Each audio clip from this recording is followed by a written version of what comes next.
Back in with Storm Track 3 meteorologist Katie Melvin.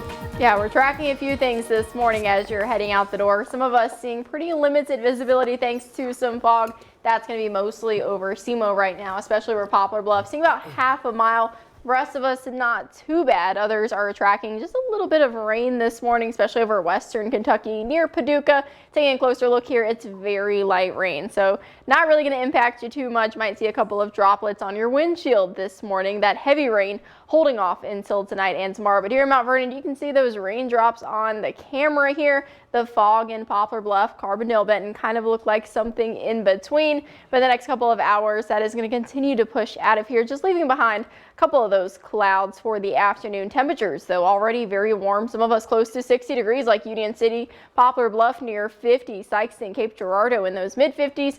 Even Mount Vernon, Sparta, our usual cooler spots in those upper 40s. And this afternoon continuing to stay very mild. Those clouds staying with us. Rain chance getting out of here pretty quickly. Highs near 60 degrees for a lot of us. So seeing mostly cloudy skies through the afternoon and evening ahead of our next system that we're tracking. So threat tracker fairly low today. Just tracking some patchy fog. A little bit of drizzle this morning. Cloudy and warm by the afternoon and evening. Then we see the shower and storm chance late tonight, early on Thursday. We could even see a couple of flurries thanks to that low on Friday, and it's going to be much cooler as well. So right now, troughs kind of digging across the region. Seeing a little bit of rain from that, but really keeping an eye on this low pressure that is off to our west. Has the front extended off of it, bringing a lot of snow to their region. But as it continues to travel across the plains, we'll see that chance of some pretty heavy showers. This is tonight at 1 a.m. so early Thursday, and then some of that wraparound on Thursday afternoon. So we could even see a couple of pretty strong storms out of that tomorrow morning. So you're going to want to keep a close eye on it, but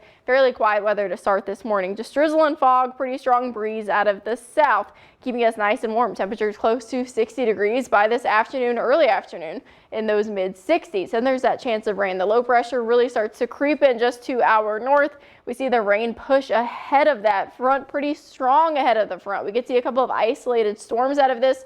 Pretty heavy rain at times as well by 3 a.m. Front continues to push through the region. It's fairly quick as it moves through by 8 a.m. Could see a little bit of rain behind that still thanks to the low by tomorrow morning. Then by tomorrow evening, pretty much out of here, but much cooler. We're back down into the 30s and 40s. So tomorrow's highs are going to happen around midnight because we have much cooler air filling in for our Friday with lunchtime somewhere in those 30s. So Storm Prediction Center already has most of our region under a marginal, which is a 1 out of 5 threat for possibly some severe weather. Really keeping an eye on those hail and strong wind chances. A spin-up tornado is possible, not as likely as that heavy rain, hail, and strong winds. Widespread showers from 7 to 11. After lunchtime begins to dip down tomorrow around scattered chances. So something to keep an eye on. We could see a little bit of isolated rain again this morning. Most of it, though, will be tomorrow for Thursday. Nice break Friday and for the weekend before that rain does return on Monday. So great to have the Storm Track 3 app. There's a lot going on in our 7-day here, but it's going to be pretty warm at least after this little cold stunt we get through.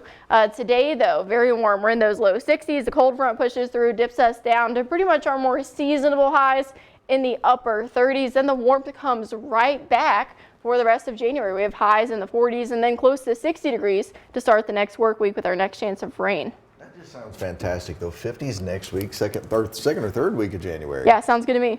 All right. Well, I got some